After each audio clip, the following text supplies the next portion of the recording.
Welcome to you, Comrade Pagan Amum, and you're welcome, our guests. We are apologizing again for the delay that has happened.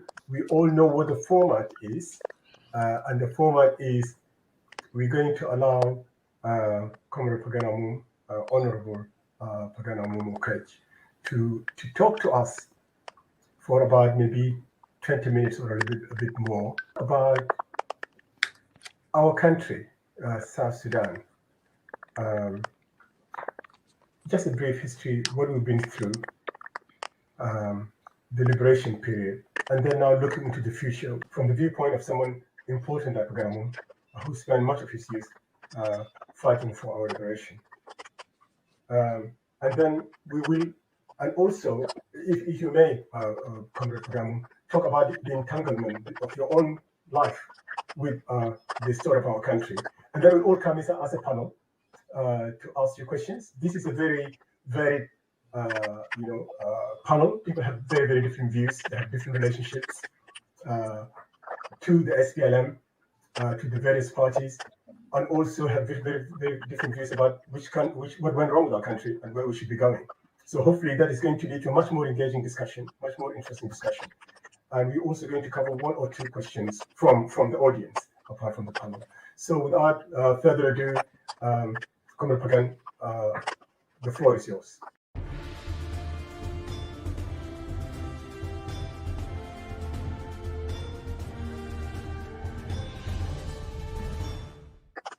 Yes, thank you very much. And I would like to start by thanking RBC for the great work that you are doing, especially your campaign to provide humanitarian assistance to victims of floods in Lake State and in South Sudan, from Lake State, from Unity, who are being hosted in Lake States.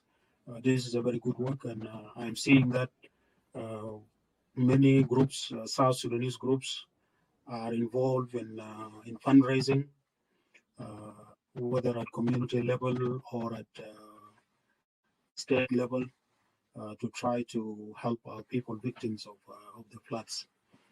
And I'm happy that you put the issues of climate change and global warming as part of your program, because it is already affecting us. We are now going for 3 years, 4 years, with very unusual rains and devastating floods. And almost this seems to be turning the center of South Sudan into a lake, expanding the sub-region to way beyond its usually submerged areas or flooded areas because of these unusual rains. And what is very bad about these rains is that they fall very heavily in a very short time. They totally destroy prospects of farming in most of these areas flooded. They destroy the farms, and also they destroy our livestock, killing most of livestock that we have, because it is difficult for cows, goats, and other domestic animals to survive in this very difficult environment of floods. Definitely we need to do something, and we need also to adapt ourselves and our systems to turn this tragedy into also opportunities, because this is about water. So what can we do about this water? Can we harvest this water and store much of it, and then turn our agriculture into irrigation, given that the normal agriculture now, rain-fed agriculture, is becoming impossible or difficult. So this is a very good work that you are doing. In my view, our country, South Sudan, is going through a deep national crisis. It is a crisis of absence of a state and nation building project. But it is also a crisis of failure of leadership, first and foremost. The top leadership of the country has failed because it lacks a vision for the country, or it has abandoned the vision that the SPLM had and dishonored it and worked against it. This resulted into the capture of the young state by President Kiir and his clique or regime. But it is only a regime that is driven by greed to loot the resources of South Sudan, and it is also a violent regime that intends to maintain itself in power through violence, and this is a serious problem. This regime has thrown the country in 2013, less than 3 years of independence, into a senseless but terrible war. A war that was initiated as a tribal war in which the regime has committed crimes against humanity in Juba. Also the opposition that pick up arms against the regime in response to the war unleashed by the government have also committed crimes against our people. The Nuer were killed in Juba. The Dinkas were killed in Bor, in Akobo, in Bailit. The Shuluk were killed in Malakal. And the social fabric of the young nation has been torn apart. And what is also very unfortunate is that the regime has been against all the efforts to return the country to peace. And when it is forced to negotiate by the region or the international community, it has done that grudgingly. And when it signed any peace agreement, it will start a campaign against that very peace from the moment it has been signed, referring to it as bad peace, as an imposed peace. And they proceeded not to implement. They lacked always the will to implement these peace agreements. This has created a situation whereby the transitions to peace is failed right from the beginning or delayed to a point that leads to the collapse of the agreement, like what happened with the 2015 peace agreement. Its implementation were delayed, and later on the country returned to war with the July dogfight war in Juba and around J1 that extended to Central Equatoria, to the border of Congo, where Dr. Riek Machar and a few of his followers were pursued up to that area. Now we have a situation of consecutive failed transitions. And it seems that President Kiir sees himself as ruling the country only through transitions or during wars, but not in peacetime, not through democracy and free and fair elections. This creates a big dilemma for South Sudanese. Like now, we have the so-called revitalized peace agreement is not being implemented, and many observers believe that this agreement is already dead.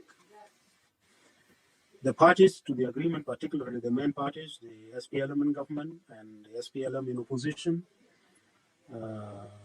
are working to undermine themselves, but mostly it is the SPLM in government that is undermining the SPLM-IO, dividing SPLM-IO, recruiting from SPLM-IO, and weakening SPLM-IO and the first vice president to a point that he is becoming helpless and not able to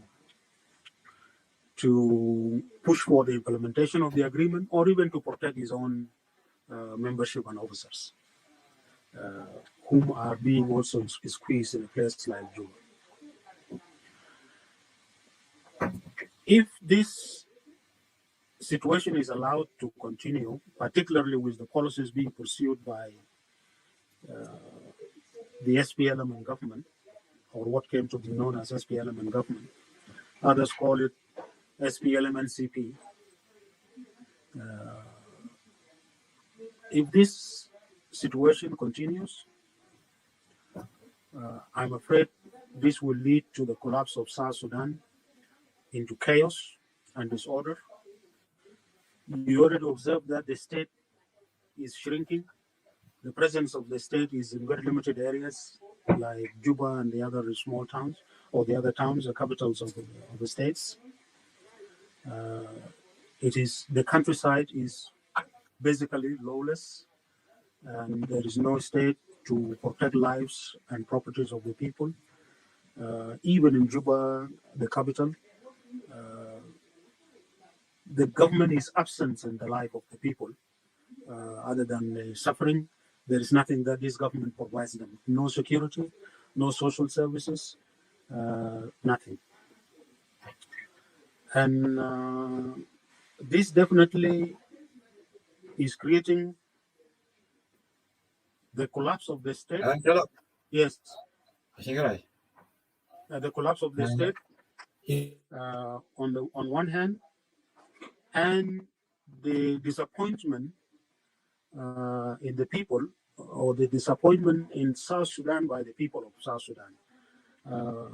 Already voices calling for separation of Equatoria, of Upper Nile, or of Chollo land from South Sudan are getting louder and louder, and these calls to separate from South Sudan are a result of losing hope in the very idea of South Sudan, that all South Sudanese people struggle from generation to generation, including the very concept of the nation, of South Sudanese nation, that was born in the struggle of our people who felt that their destiny is one because they are facing the same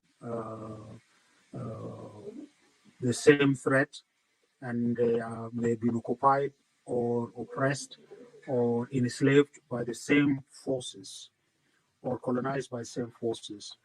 And therefore they came together. Now the idea of coming together to struggle for to regain our dignity, to regain our freedom, and to build a country that we can call our homeland, in which we are the sovereign people, in which we are first-class citizens, and in which we are all equal without any discrimination.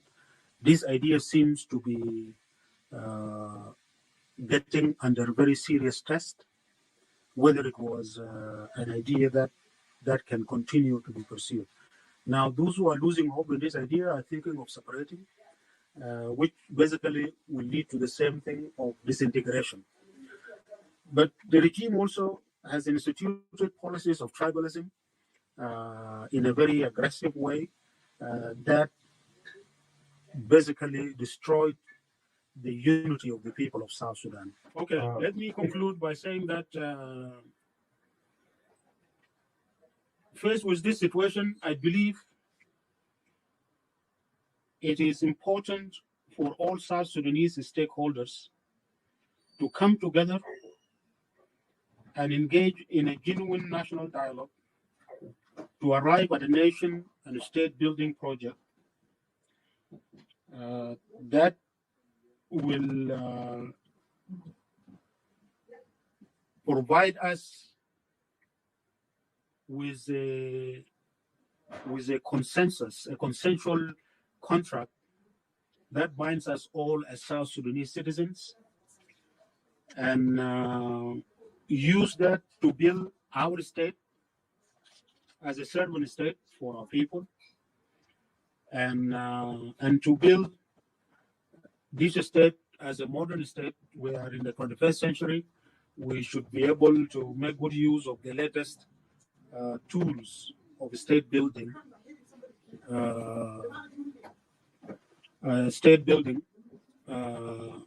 that can help us to live forward, because we are left behind, or we are behind.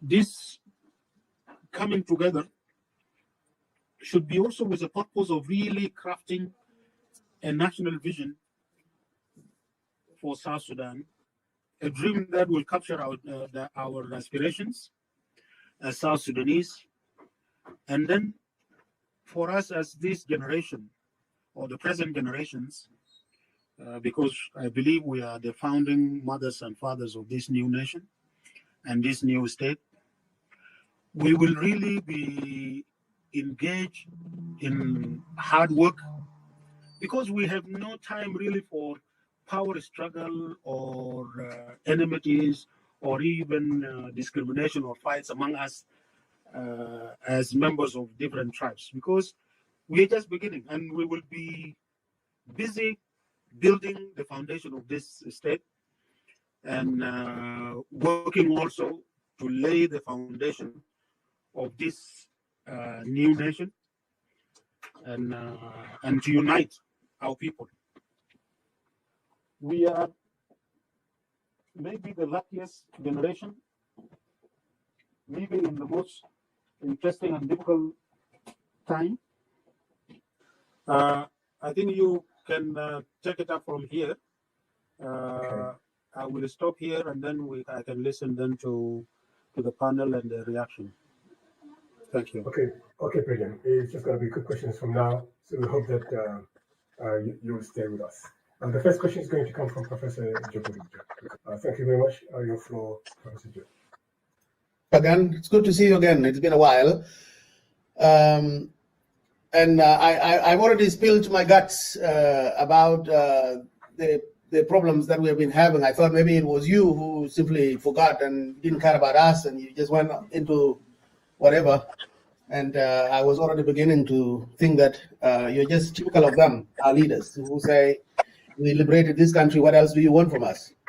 So I would ask you to simply not dwell too much on what I put there in the text, because it was coming out of that frustration. Having said that, I hope you heard what I just said. I agree with you entirely with your analysis of our current affairs, of the situation our country is in.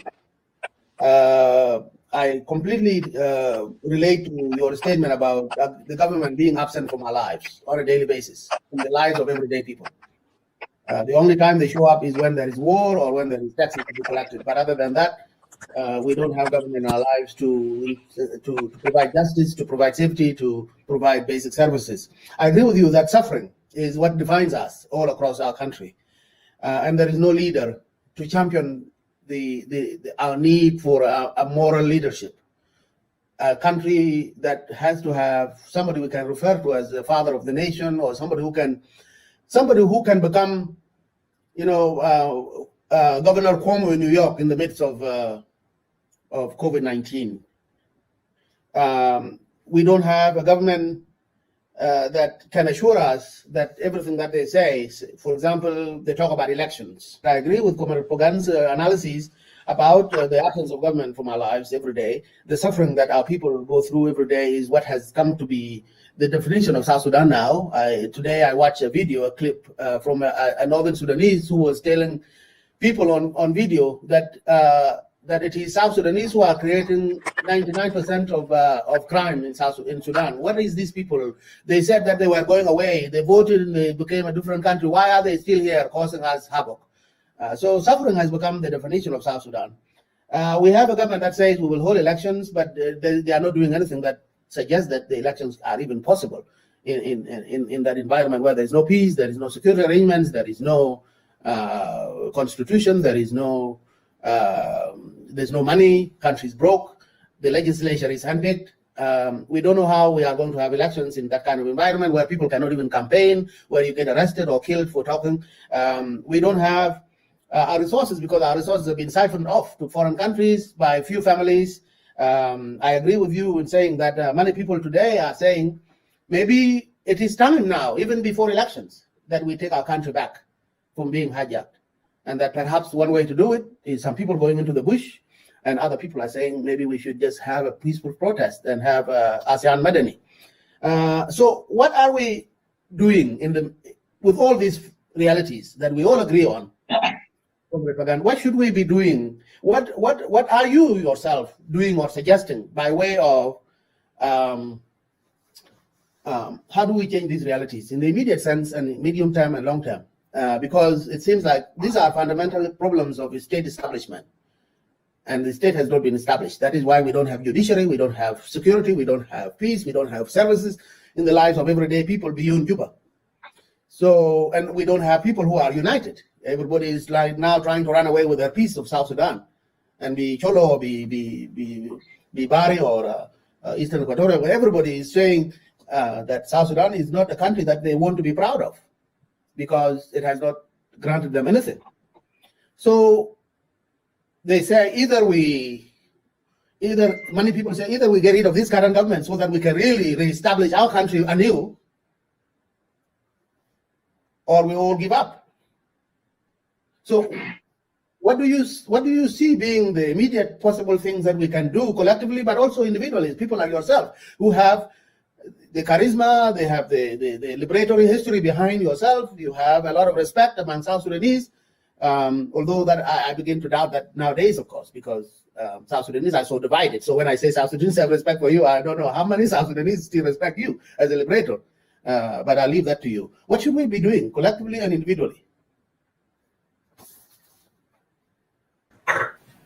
Thank you, Professor Jok Madut, for your comment and also for your question.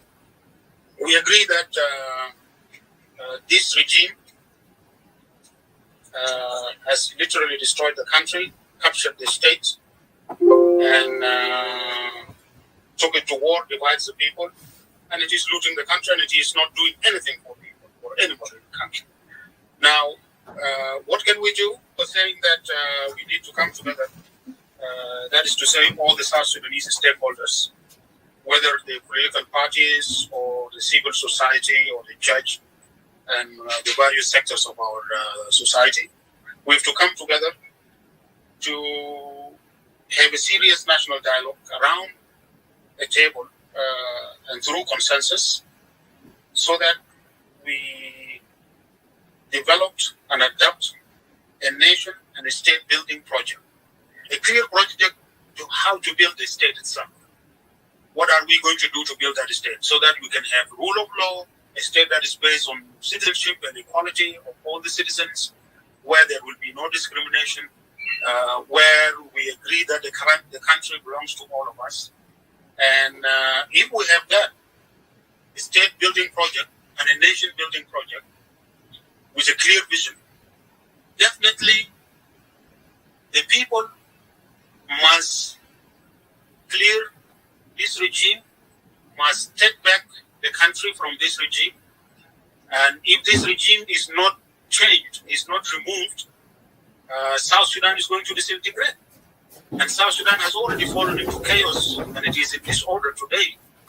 And more of this regime will just make the situation worse. We will become stateless, and the country will disintegrate. So it is time to rescue the country now. And I believe even today, the national mood is that of taking the country. As for the means, I come from the schools that say we use all means possible and legitimate in terms of the objectives we pursue.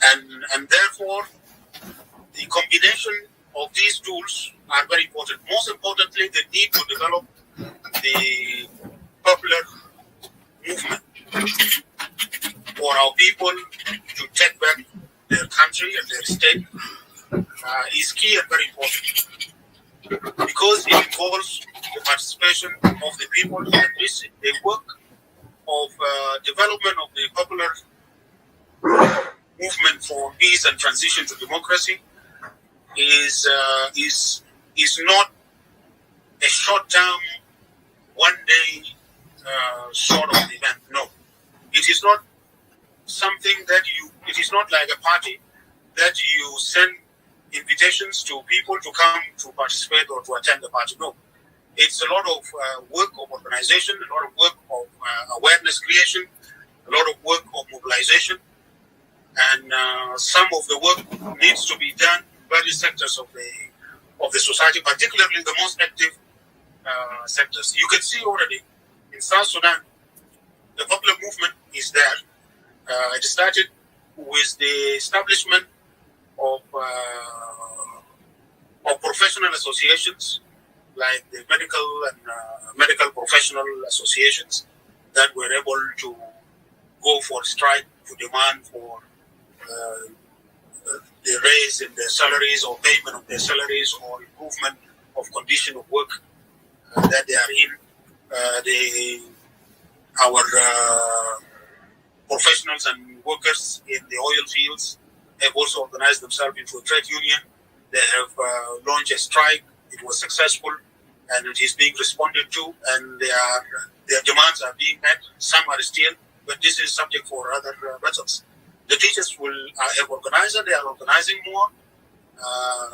Government employees are being threatened, but they are organizing to demand for their salaries, payment of their salaries, improvement of their salaries, because basically their salaries have lost total value because of the depreciation of the South Sudanese pounds, and the looting that is happening is even making the state poor. It is not poor. South Sudan is not poor. It has a lot of resources coming to it from oil. There's a lot of gold that is being mined, but it is being looted. The proceeds are being looted by individual leaders, the same culprits. So the development of popular movement is a very important key in the hands of our people to bring change and to rescue the country. Of course, this will be complemented by the army struggle, but also the need to develop the consciousness among those who are having arms or army struggle as their tools. They need to be very clear. Army struggle is waged as a political struggle using arms to achieve a political objective. So the need of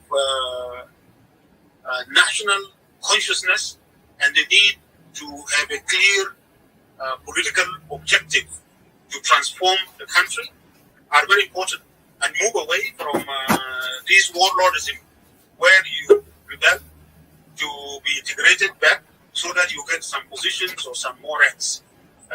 This is not going to bring change in the country. So I believe South Sudanese needs to come together, and this is not about individuals or personalities. I'm talking about us as a generation, the present generations of the independent South Sudan. We are the founding mothers and fathers. Put aside the liberation struggle. Of course, it is a continuation. But from the beginning of establishing the state, these are our tasks. Now we need to build a state that is capable of serving our people. We need to build a state that is capable of providing leadership to build a nation out of the members of the various ethnic communities and ethnic tribal groups, and transform them into citizens belonging to South Sudan. And citizens, all of them, they come together as equal and as the subject of the very state itself. And And this state is to serve the citizen.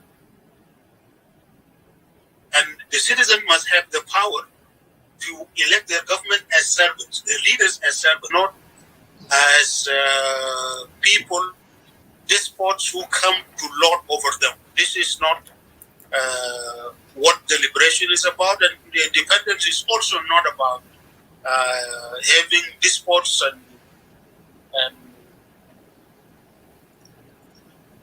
corrupt elements who purport to be leaders when they are not providing any service to the people.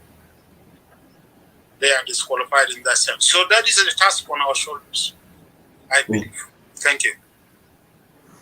Thank you so much, Comrade Pagan.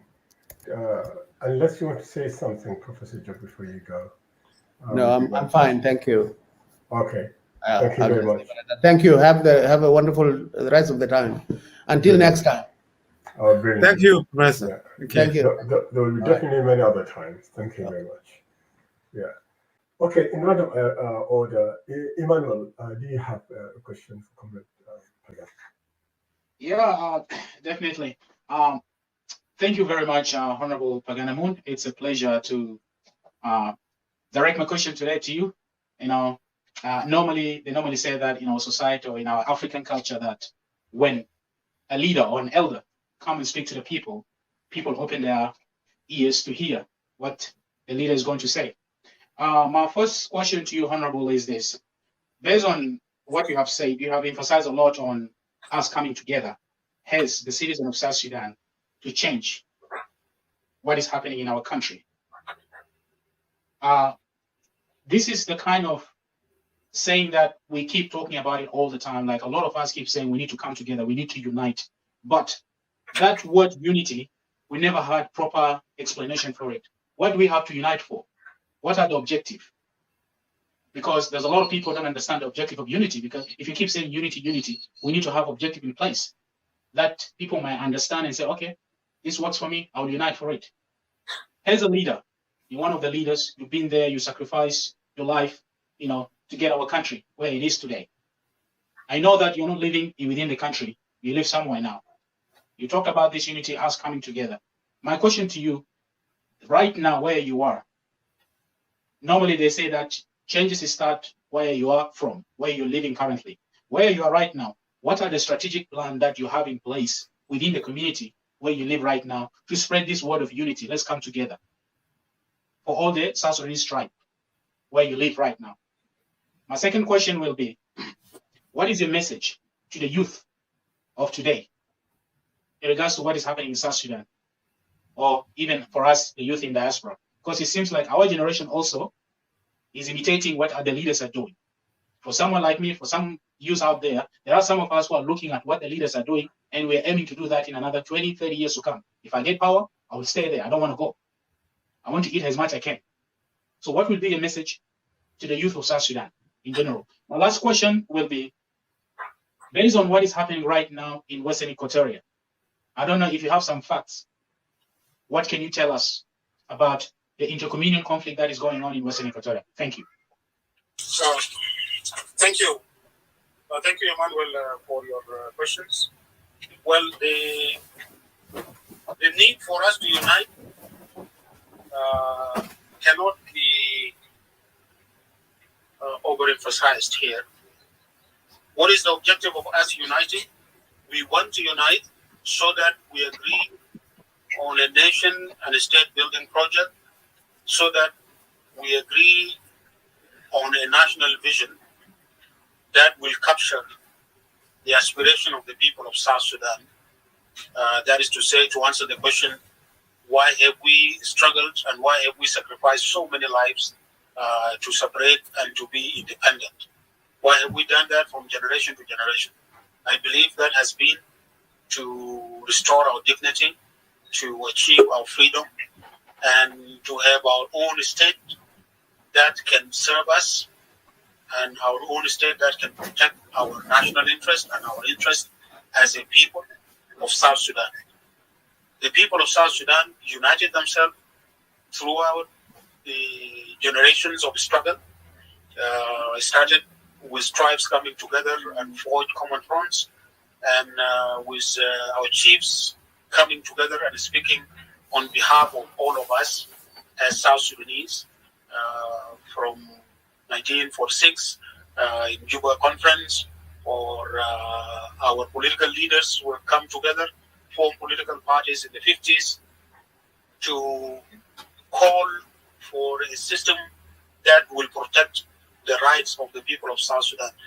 That has been the unity of our people all in the 60s when SANO and Southern Front and Nyanya all united and presented a position calling for the respect for the right of the people of South Sudan to determine their own future, or to support it, or during the SPLM. We have united until we were able to determine our future. We were united when we were accused to determine the fate and the future of South Sudan itself, and that led to South Sudan becoming independent. Now I'm saying, let us unite to rescue South Sudan. Let us unite to rescue South Sudan, but this time rescue South Sudan by taking our country back and by having dialogue and consensus on what type of a state are we going to build, and what is the purpose of this state. And as I answered, it is to serve the people of South Sudan. But who are the people of South Sudan? They are the citizens, and all of them are equal, and without any discrimination among them. These are the objectives for us to unite. If we do not unite, we will basically be lost. And so that is the point of unity. What are we doing? Where I am, I can tell you that in the state I am in the United States of America currently, the state I'm in, the South Sudanese community are united, they are together. This mad tribalism that has been there is literally non-existent, or not having any impact in the community. And I'm not saying I'm the one who united them. No, we have a community that is South Sudanese community that is organized, and they work together as South Sudanese. But I'm engaged also politically, and I'm active, including in the talks with the government and many others. I have been involved in all these peace talks in search for peace in the country, and all this are with the aim of bringing back the unity of our people, so that we realize the dream we had in our national anthem, where we thank God and pray that South Sudan will uphold us united in peace and harmony. My message to the youth is that the youth always, they are the future of any nation, but also they are the strength and the power of any nation to bring any change. In the 80s, late 70s and 80s, when South Sudan and South Sudanese leaders and our leaders by then in Juba divided themselves up, and they ended up being divided also by the government of Nimeri, and you had the Kokora and the division and the domination and all what which made them disagree. As young people at that time, we chose to take the responsibility on our shoulders to start the liberation war. I was in the university. We were actually, a number of us were in the universities, various universities in Sudan. I was in the University of Khartoum. Nashudat Nashuluk was in the University of Cairo University of Sudan, Nukunyang, Pyangdeng, and many others. We decided to rebel and start liberation struggle before those of John Garang and Salva Kiir or William Nyon or Carbino could come. That is what young people would do. Even when the leadership is going in the wrong direction, they should define clearly what is the national interest and what should they do as young people, because their future belongs to them. That is what I would now call, or my message to the youth today is that, look, we have an independent South Sudan, but it is today in danger of collapsing into chaos and disorder. Today, South Sudan is in danger of disintegrating, and therefore the youth must take up their responsibility, their historical responsibility, as part of the founding generation of this independent nation state in the center of Africa. This is your responsibility as young people. If we were to start the war of liberation as young people in our 20s, now you need to spearhead the struggle to correct the mistakes that are happening, to take back the state and put it on the right path of nation and state building. This is the responsibility of the youth. What is happening in Western Equatoria and in Tumbra in particular, it is just the parties to the revitalized agreement are undermining themselves. The SPLM in government is inciting against the SPLM-IO governor and the SPLM-IO presence in Western Equatoria, and it is using some leaders from Western Equatoria to undermine the SPLM-IO. The SPLM-IO is trying to maintain its presence and keep it present, so it is locked up in conflict, which presents itself here as if it is a Zande-Blanda conflict, but in actual fact, if you look very closely, this is a fight between SPLM in government and SPLM-IO. They are undermining themselves. And our people are victims for that. Our people have lived together. There should have not been any problem there. And in Western Equatoria, and it is just this politics of and games of the parties to the agreement, which is actually one of the major weaknesses of this formula of so-called government of national unity. When you put the parties to the conflict in the government and they lead the transition, they undermine the transition because each party is pursuing its own interest or trying to consolidate itself and try to undermine the other. That is basically the problem. And that's why our transition failed. And on this, I believe we need to have totally a different type of transition where all the political leaders, not only Salva Kiir and Riek Machar, anybody who is a leader of political party, like for example myself, Pagan, all of us should just simply step aside, but agree together with the civil society, together with the church, together with the other leaders in the community or in the society, to form a government of technocrats, of professional South Sudanese, to lead and steer the country in a transitional period, a government that will not have any vested interest because they will not be running for any election. And then they will be able to organize a constitution that is not tailored to fit one leader or one particular party, but rather to be a basis for a sustainable democracy in our country and have a free and fair elections. Then they hand the power over to the elected government. This is how we can have a stable South Sudan.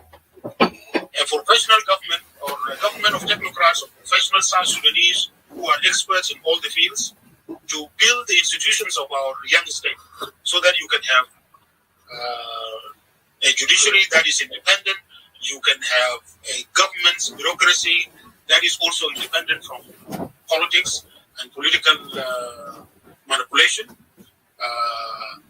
in form of the various ministries. And then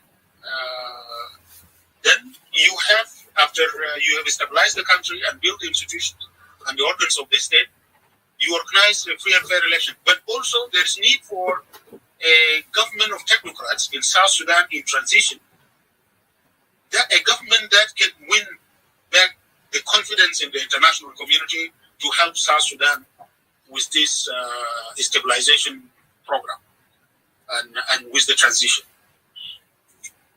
This is what I believe that need to be taken into consideration when we come together as South Sudanese stakeholders. Thank you. Thank you very much. I'm going to ask our sister Thabo to come across if she has any question for Comrade Pagan. Mike. Thank you, Mohan. First of all, I welcome you, Honorable Pagan, for being here today, for taking our questions. Thank you so much. And as well, I've seen you before. Thank you as well. You're looking so well as well. So that's good. That's good to know. Yeah.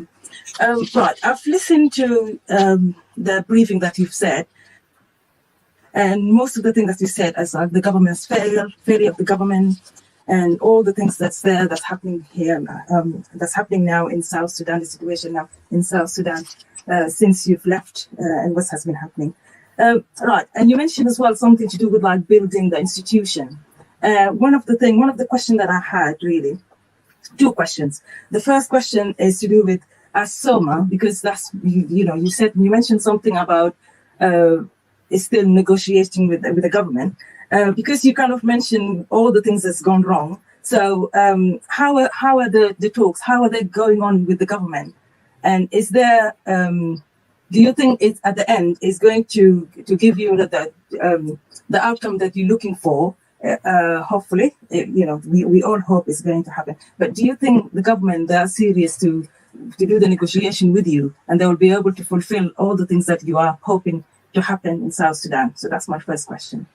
My second question is all to do with myself, really personally, as somebody from Upper Nile region, and we know, and you mentioned it earlier, a couple of years, what's been happening in Upper Nile and all the things. So my question is, as somebody from Upper Nile, especially from Chollo tribe, right, what I said here is that I felt like more negotiated or voices from our Chollo community or Chollo leaders who are in SPLA, they maybe should have said, their voices should have be a little bit louder so they could have maybe more input into what's happening with the government. Because especially after what happened in 2013 against the people, of course, our people, it doesn't matter whether it's a Chollo or whether other tribes, we know that atrocity happened and so many things happened there. But what's happening is that since that time, 2013, our people, they're still suffering. So it hasn't stopped. It's continuing. So because of that, I'm thinking, how can we make that situation? How can we make the situation better for them?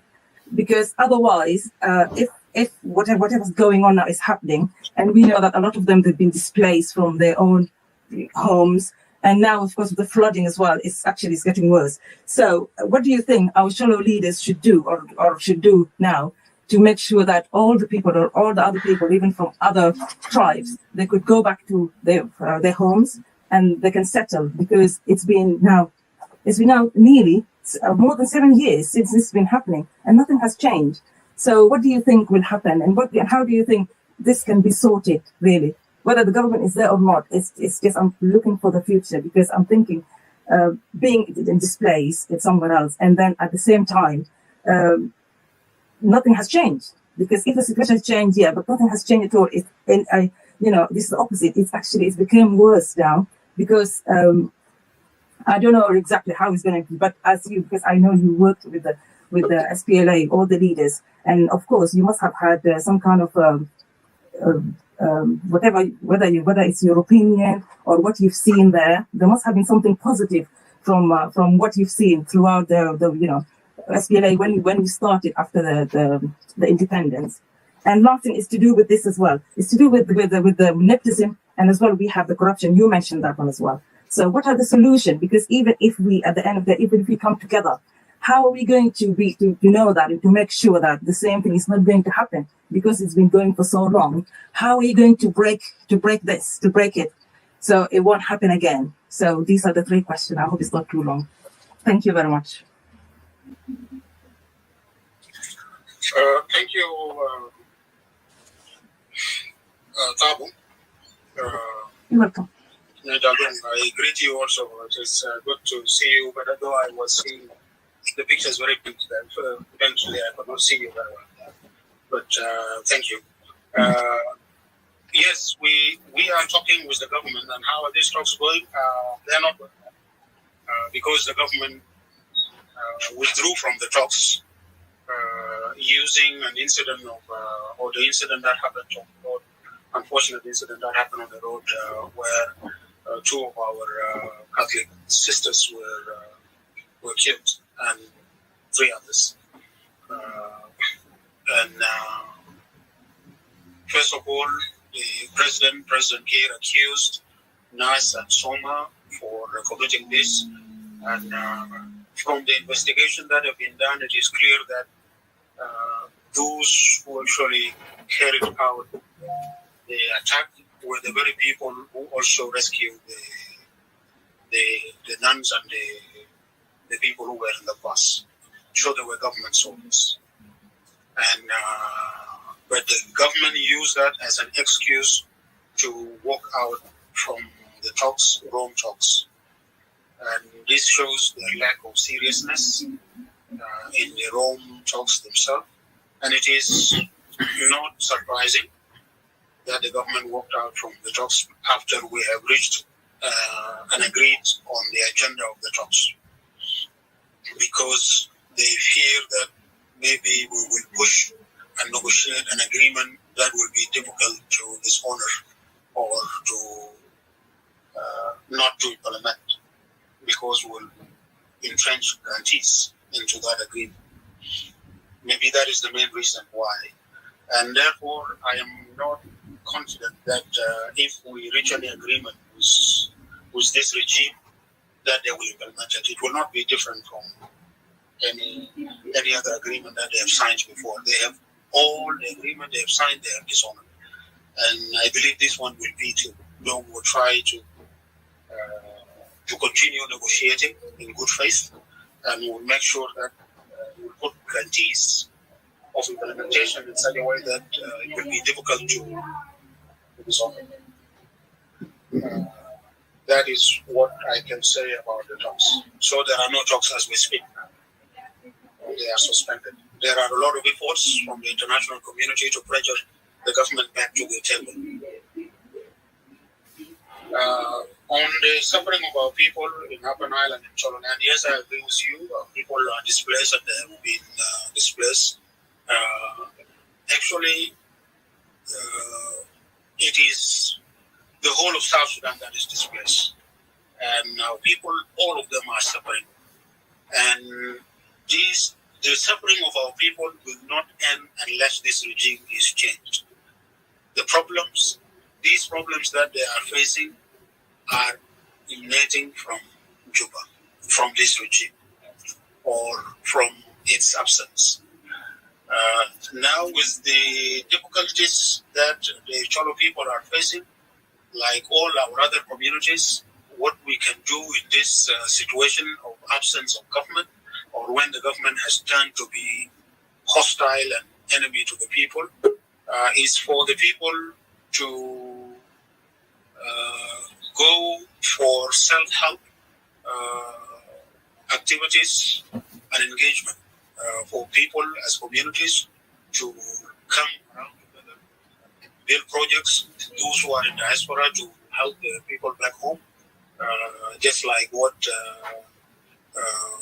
RBC is doing, is raising funds for our victims of floods from Lakes Estates and from Unity Estates who are hosted in Lakes Estate. And these are activities that should be encouraged all over our communities and all over South Sudan. Also, there's need for solidarity and cross-solidarity among them all, because in the end, we are one people as South Sudanese. And the solution to the problem of Chollo is within solving the problem of South Sudan itself. And ending the suffering of Chollo can only happen when you end the suffering of all South Sudanese. This is what I believe in, and this is, I believe, is the only way that we have. Being separate from the rest of the communities, or communities to break down and separate themselves, and taking care of itself, will not really go very far. And again, the regime has been creating conflict among our communities, like what they have done. The regime and President Kiir in particular has fomented this conflict in Upper Nile between the Chollo and the Bada Dinka, people who have lived together for centuries without any problem. And today, they are in problem having dispute over land in which they have lived together, and they know their boundaries, they know their areas, they know their villages that have been inhabited for centuries. And today to say this is my place when you were not there or I was not there for several centuries, or the other person come and say this is my place and he was not there for centuries, this is just unbecoming, and it cannot, it is just simply not good. It divides the people, and the purpose why Kir is doing that is to basically make our people in Upper Nile engage and be at each other's throat on issues of land, while he's taking the oil money, including the 3%, which would have benefited the people in the oil producing areas. That is the purpose. And he loots hundreds of millions, maybe billions. You can see just from the latest scandal that has just been exposed, a looting scandal that has just been exposed, of wanting to take $650 million in fake and fictitious development program, which is not there, which was not there, and giving that money to be paid by South Sudan from the oil money and brought back to them. So that is the type of government that divides its own people, and they thrive in creating conflict all over the place, whether in Jungle or in Upper Nile. Look at what they are doing in Jungle between the Murle and the Boer people, or between the Murle and the Nuer, and you can see the hands of the government there. So that is how I see the situation, and the solution in the end is regime change. How? By the people uniting themselves, coming together and taking back their country, and agreeing as one people that they are the citizens of this country, they are equal citizens, and they want to build this state. Thank you, Marwan, and thank you, Comrade Pagan, for your time again. My question is like a summary of the viewers' many of the viewers' questions. Actually, under our last, our first interview, Comrade Pagan, on Facebook, there is over 500 comments and questions, and some of them praise you as a great leader, and some of them criticize you as a person, as SPLM, one of the SPLM leadership, and the SPLM leadership as whole. They criticize you and they say you are all failures and you are all corrupt. For example, they say that you were involved in as an official, as the SPLM Secretary General, you were involved in investment, in an investment venture, telecommunications company called VivaCell, with they say with your family. And so the question that are hovering around is, now where did you get the capital for that investment? Where did you get the capital from? Was it profitable? And if it were profitable, where is the money now? And also, questions of conflict of interest are raised around that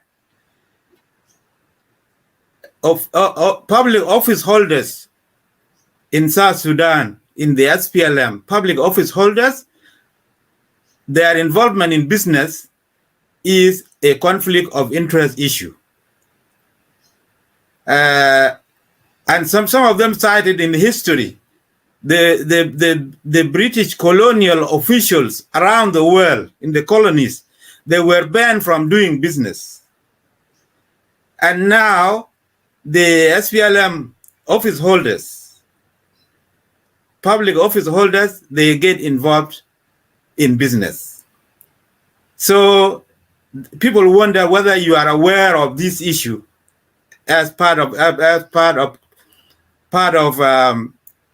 corrupt practices, or are you not aware? So that is the question I have made out of the questions of the people who spoke to me, people who commented under our first interview. So I would like you to comment on all these issues. Unmute yourself. Yes, the viewers, of course, have every right to take positions on these issues. Those who support my position and what I have been saying as the right thing, and those who are critical and disagreeing with what I'm saying and maybe even condemning me, they have also that right. Now, the story that we are all failures, I would say yes, we have failed, but there are two types of failures here. There is the failure caused by those who dishonored the vision and the program of SPLM, those who have gone in the direction of looting the country and engaging in corruption. That is one type of a mistake, which is against the vision of the SPLM, and they cause the SPLM to fail. That is one failure. It is not everybody. There are some, and they are very clear. Then there are those in the SPLM who fail to stop the hijacking of SPLM, who fail to democratize the SPLM. There are those who fail to ensure that the policies of SPLM are implemented against the opposition and resistance and obstruction from the other side, from the first group. Those who hijack the SPLM and fail the SPLM because they betrayed the vision of SPLM. Now, our failure, I consider myself belonging to the second part. We failed to democratize the SPLM. We failed to make sure and defend the SPLM to remain and become a genuinely leading, ruling party. That we failed. But that failure did not happen while we were lying down or we ran away. No. We tried our best. We failed in the process. But when we were failing, we were silenced. Violence was used against us. We were detained and arrested. We almost lost our life in the process. That is a fact. Go back to 2013. What were we talking about?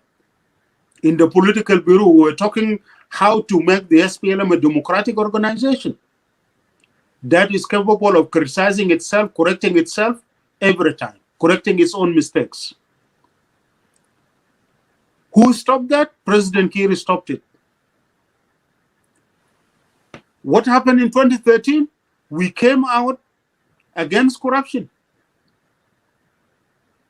We ended up being accused and charged ourselves that we were corrupt. And that is the tactics that President Kiir has been using to charge those who speak out against his corrupt practices or against his dictatorship.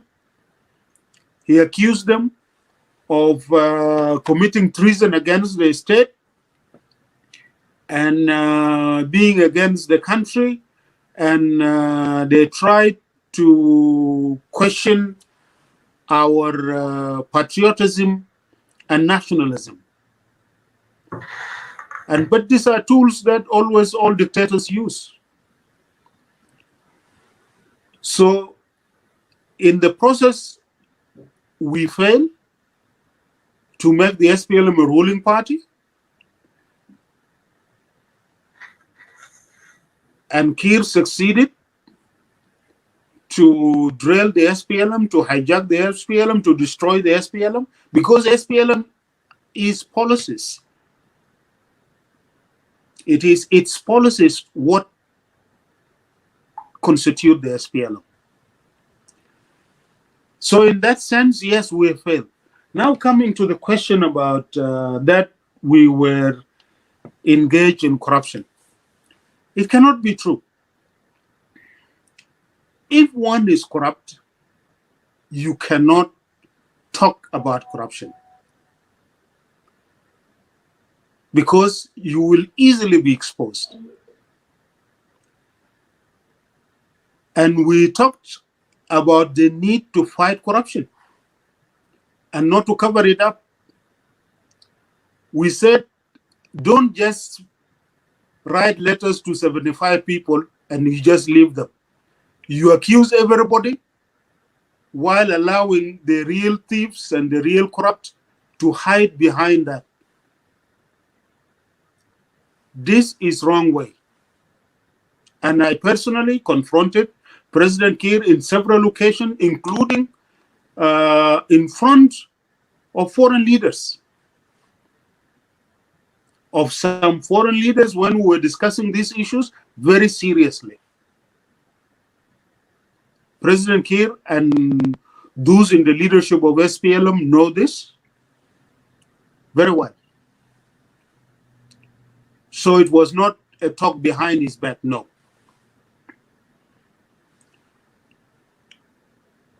But what was the outcome?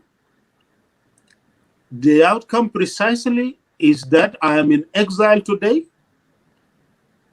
because of that, because of this confrontation, because of trying to correct this problem. Now, it is good that he mentioned that I was engaged and involved in making business while I was a public official. I was Secretary General of the SPLM, and Vivacell actually was a telecom company, the license of which was issued before the peace agreement. It was issued during the liberation struggle to provide telecom in the liberated areas. And the SPLM, it was issued to the SPLM, not to me as a person or Pagan. And my involvement was that I was the Secretary General, and what happened was that the SPLM founded a company by the name Wawat Securities as a 100% fully owned company held in trust by the directors of the company, who have signed an undertaking and a legal agreement that they are holding this in trust for the rightful owners. And political parties, yes, can engage in income generating activities through proper legal channels. So Wawat Securities applied for the license, got the license, and took the license and invited an investor In this case, the investor was Mr. Fatouche, Pierre Fatouche, Pierre Michael Fatouche, who owns different companies in the world, including telecom companies in Eastern Europe and in West Africa. And the partnership between Wawat. So what nationality is that, Fatouche? Fatouche is a Lebanese originally. Okay. Pierre Michael Fatouche.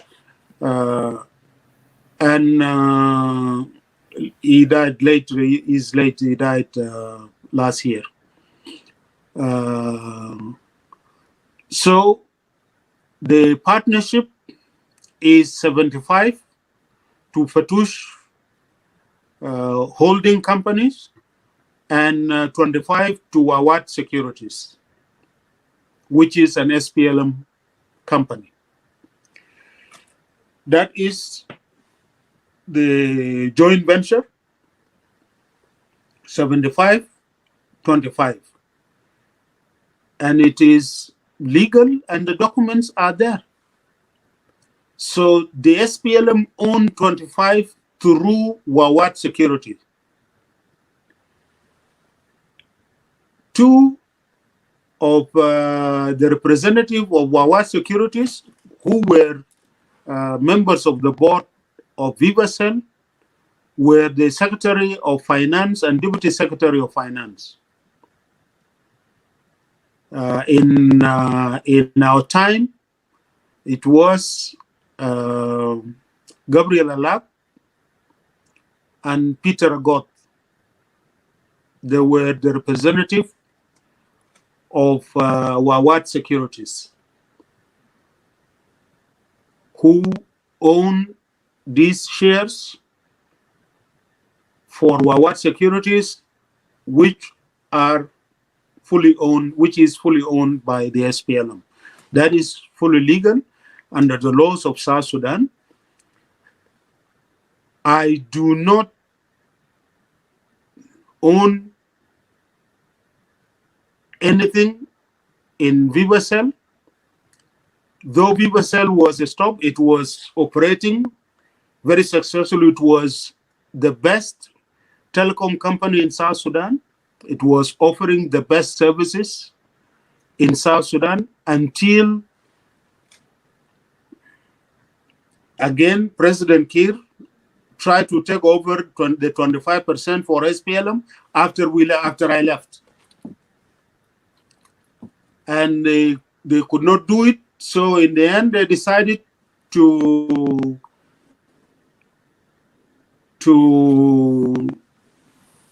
stop the company from operating, I believe illegally. And this was to allow another telecom company, which has just been established, and they intended to take over its assets, the Vivacell assets. But of course, Fatouche, the partner of SPLM company, Wawat, took the government of South Sudan to court. And there is a case of arbitration, I'm told. And that is about Vivacell. So I was not engaged. Vivacell does not belong to me. It was not my business. Yes, it was generating income to the SPLM. It was, at the time I left, Wawat Securities was receiving $100,000 to the SPLM finance every month. $100,000 every month to the SPLM. And you can ask the SPLM Secretary of Finance then or now, because definitely they have the records with them. And for your information, when I was investigated under the false claims that I was engaged in in these corrupt deals falsely. The facts came out in the report very clearly that this is a bona fide SPLM company. You can refer to the James Wani report, though it was politically motivated, but it was very clear there. And that is about Vivacell. Yes, I protected it, I nursed it, I helped it grow, but I was doing it for the country first, and secondly, for the SPLM. And I'm proud of what I have done. And anybody, these are public knowledge. They tried to turn it around and say this belongs to Pagan and his family, what, all nonsense. Facts are there, and you can get them from the SPLM or even from the net, from the internet. These are and now the case between Fatouche and the government of South Sudan, I'm not involved in it. It is SPLM which is involved in it. And the SPLM has been speaking about its shares and its and what it has lost from what happened. So actually, the truth is that there has been an attempt to take over many businesses that the SPLM companies were involved in, and to privatize them and own them as individuals, which is basically looting the party itself. And there has been serious attempt right from the beginning to try to loot the monies of the SPLM. And we protected them. Maybe this is one of the reasons why I had also fallen out, because I wanted to protect the SPLM. The SPLM has a huge program and project, and it has to have resources to be able not only to train its cadres, but also to provide leadership. Okay, on that point, exactly on that point of the need for the party to have, financial economic activities, income generating activities. It would have been better if you outsource these services to private instead of, and just concentrate on ruling, and managing the party and managing the country, instead of managing both financial or economic activities and ruling at the same time, because that is where this conflict of interest comes in. If you and your family are involved in this one, and also competition between your company and the general public companies will not be fair. So this in its entirety, it doesn't look right. What do you think? No, actually, you are mixing up things again. One, I am not involved in business. My family is not involved in business when I was the Secretary General. This, take it out of your mind. This is what I'm telling you. Now, the SPLM as an organization also was not involved directly in business. I just explained to you that the SPLM registered a company and trusted it to be managed by trustees on its behalf. And it is in the market not as SPLM. It's actually a distant company. Even nobody knows who owns this company, because there are directors who are there, but they have the undertaking. That is precisely what it is, what happened. Now, any party, all parties in the world, they engage in income generating activities. They raise funds depending on what type of economy you are in. all political parties are, provided that they do business without, of course, making unfair business practices or using authority one way or the other, but engaging in competitive bidding as the laws of the country acquires. That is legitimate. Just take any ruling political party in the world today, in the West or in the East, you will find that this is there.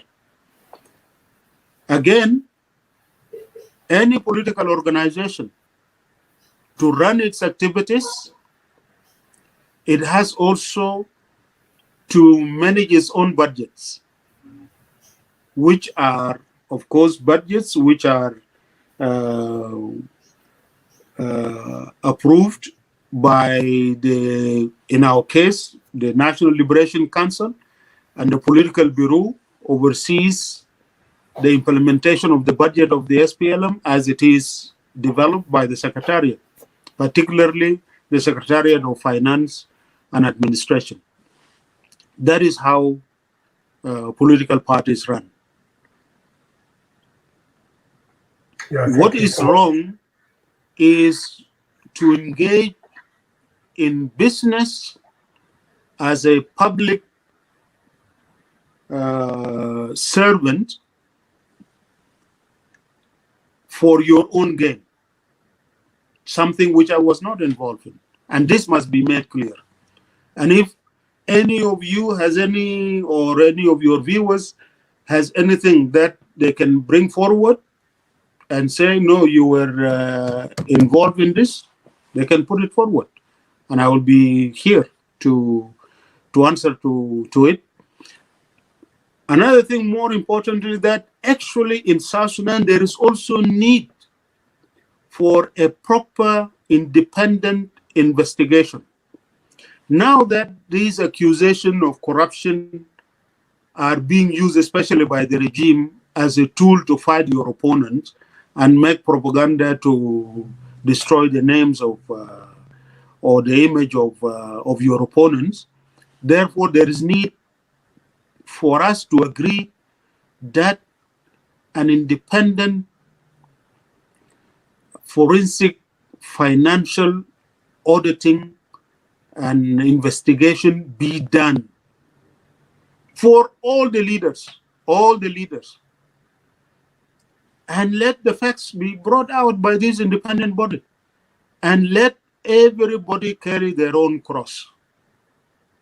Instead of engaging ourselves in accusation and counter-accusation in murky waters, where you cannot come forward with proofs or evidence, you just accuse somebody that you are corrupt.